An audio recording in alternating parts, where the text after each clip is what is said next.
We've got three things that are wrapped up in one bucket, in one bundle, three different buckets wrapped up in one bundle. Can you put buckets in a bundle? Maybe that's not a good way to say it. But there's three things. There's the intelligence that you have, that you learn about yourself and your skills, your abilities, the things that you have developed, the things that you have a propensity towards, that are God given in you, that you do have gifts. You do have abilities that are different than other people. And if you understand yourself, you'll be more forgiving of other people who may not have exactly the same level of insight that you have into your own level of intelligence. And then you've got to be improving constantly. I don't make this standard anymore, but I used to read about a book a week, about 50 books a year. I'm reading much less than that, but I've got several books that I'm partway through because I'm doing several things in my life and I need some insight in this area and that area and the other area. I quite honestly don't read a lot of Christian books because I find they're derivative. They just kind of recycle what I've already read in other places.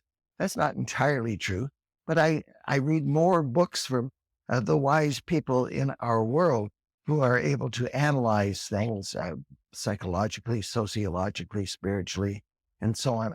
I force myself to read some things that I know I'm going to disagree with, and I know it's going to make me mad, but it helps me because I was wanting to improve in my breadth of understanding and in the insight that I have, the open-mindedness I have to not be irritated by somebody who holds to a particular position that I don't hold to based on my understanding of the facts. I've had situations with people where I have listened to them and they are quite sure because their friends all believe this particular thing, and those friends kind of magnetize them to each other.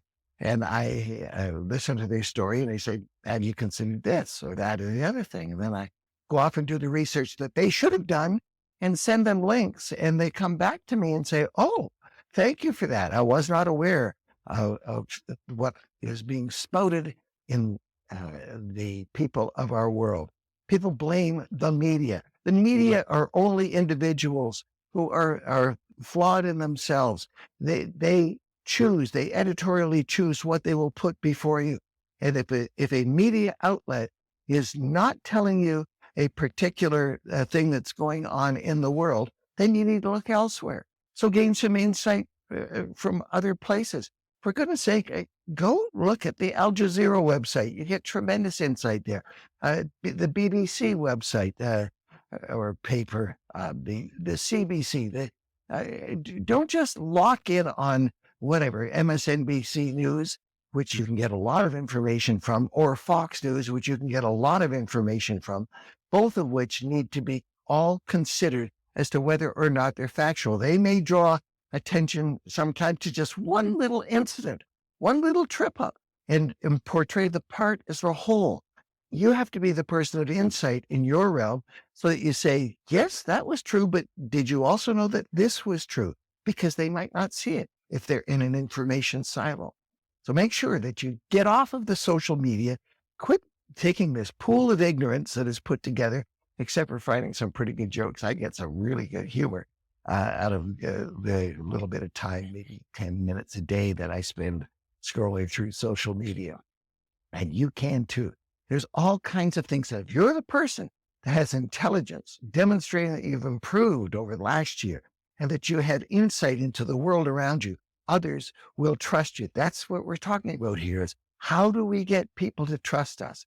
They need to come to you as the information person, as the person who's constantly growing and changing, no matter what your age, and so that they think of you as a Renaissance person, a rebirth person. You can be that kind of person. And if you've been locked into drilling down in what makes you satisfied in one particular area, make sure you get out of that little rabbit hole and open your eyes and see the sunrise all around you.